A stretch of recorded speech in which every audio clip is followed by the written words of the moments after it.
So I really choose geology as my profession, not out of a special interest for geology, but as a means to get to Greenland. Welcome to Polar Podcasts, where you'll hear stories from geologists who've spent their careers, their lives, exploring and studying the remarkable and remote geology of Greenland. Why did they become fascinated with Greenland? What were the problems and the discoveries that drove them? And what was it like working in these remote places where few people venture, even now? I'm Julie Hollis. In this episode, we hear from Bjørn Thomassen, Emeritus Senior Scientist at the Geological Survey of Denmark and Greenland, about what drew him to Greenland and kept him coming back for 42 summers working as an economic geologist and mineral prospector. Yeah, my name is Bjørn Thomassen. I was born here in Copenhagen in 1942, and I spent much of my adult life's summers in Greenland doing geological fieldwork and mineral exploration, and at the same time spending the most of the year, actually the winter time, in Copenhagen doing office work. My interest in Greenland built up. I mean, as a child, I heard stories about Knud Rasmussen and the other explorers. That was a big adventure. So at the time in those days, there was compulsory military service when you finished high school. So when I was 18, I had to do my duty for my country. I volunteered for Grønnedal, which was a naval base in southern Greenland, and they took me. So I spent 11 months on Grønnedal in South Greenland. And I was taken in by Greenland and decided, well, I'll make myself a Greenland man and a Greenland life. How to do it? First, I thought of meteorology, but that seemed to be the study there. Pure mathematics was nothing for me, so I ended up with geology. So I really choose geology as my profession, not out of a special interest for geology, but as a means to get to Greenland. And this seemed to work out quite well because, as I said, now I can calculate I had in total 42 summers field season in Greenland. I lived in Greenland for 2 years working as mine geologist at the Black Angel mine. And now I retired 5 years ago, and here we are.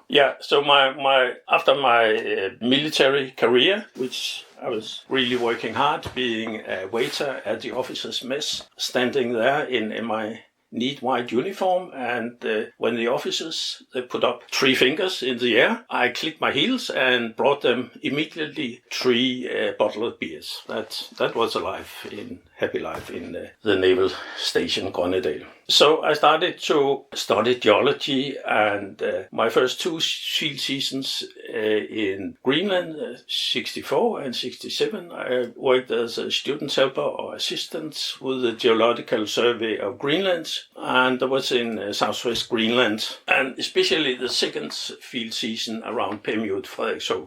There was mapping of the Precambrian basement, and I was a helper, and I should walk behind the geologist, and we were working in the area, making observations, and main observations that was about the orientation of the rocks, dip and strike, which you measure with a compass, and you can't get enough of those measurements, and noting of types of lithology, and they're all gneisses. Gneisses are a typically banded or layered metamorphic rock. And in the evening, and I walked behind the geologist and carried his rock samples. And already at that time, I had interest in economic geology. I like things to be used. So I started to go after the malachite staining, green spots on the rocks, indicating copper mineralization. I was immediately called to order by geologists and say, we are the government, we are the state, we're not supposed to look after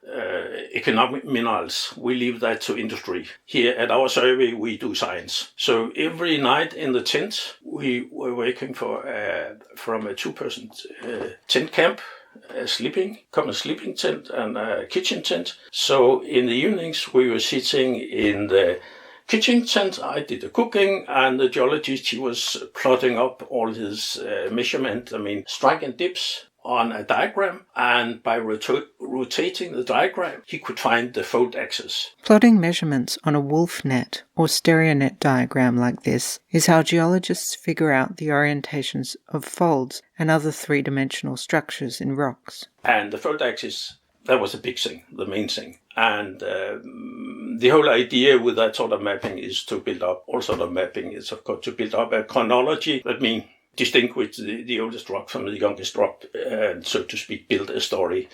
And so here in an old terrain, you count how many times it's been folded, and you do that with the help of fold axis. And to make it short, I found that rather boring. And it was a long season, 3 months. And it was raining because Emeritus, that's a wet part of Greenland, to put it that way. So after that, I wrote a letter. I heard a lot about East Greenland, and I wrote a letter to a mining company who was operating over there called Nordisk Mineselskab, or short Nordmine, or in English, the Northern Mining Company. And that company had been running a lead zinc mine in central East Greenland at Mestersvig from 1958 to 62. And we are now in 68.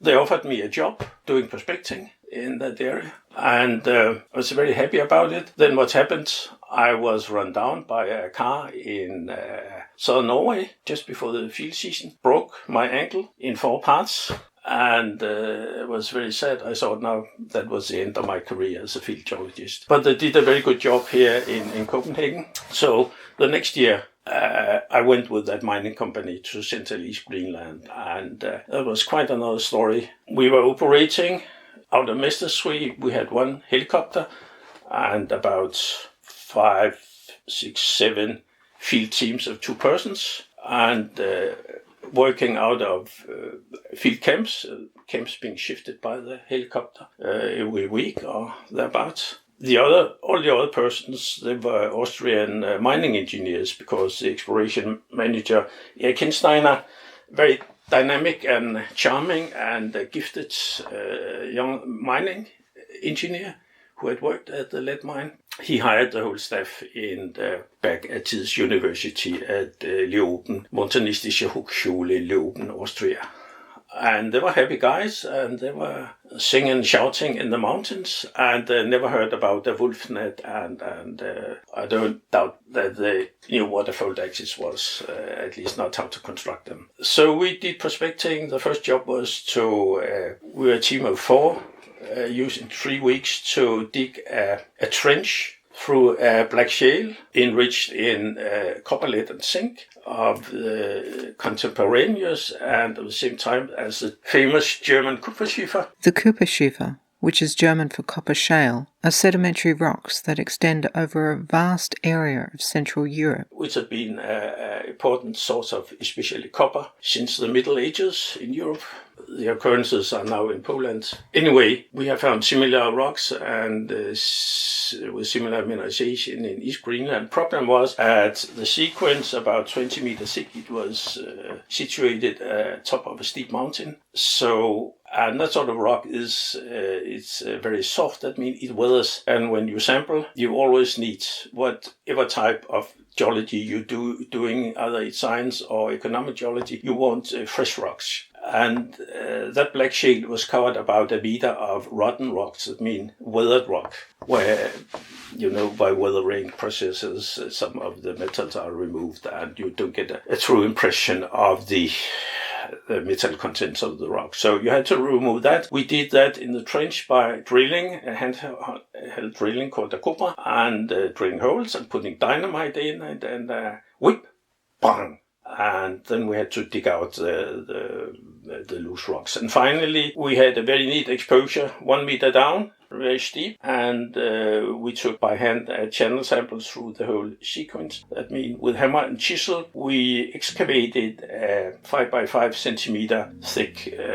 furrow through the bottom of that trench, which was steeply inclined. Put them in bags and sent them for the laboratory, and it later turned out that, there's copper, lead and zinc, and a lot of other metals in there, but not in economic concentrations. But it's still interesting type of mineralization, and since that serious one trench which we dug in 69, it's not been investigated in any details. That's a long time ago.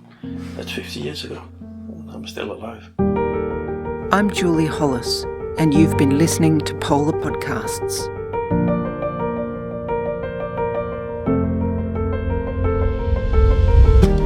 In the next episode, we hear more from Emeritus Professor Brian Upton about working on the unusual alkaline igneous rocks in South Greenland in the 1950s and later.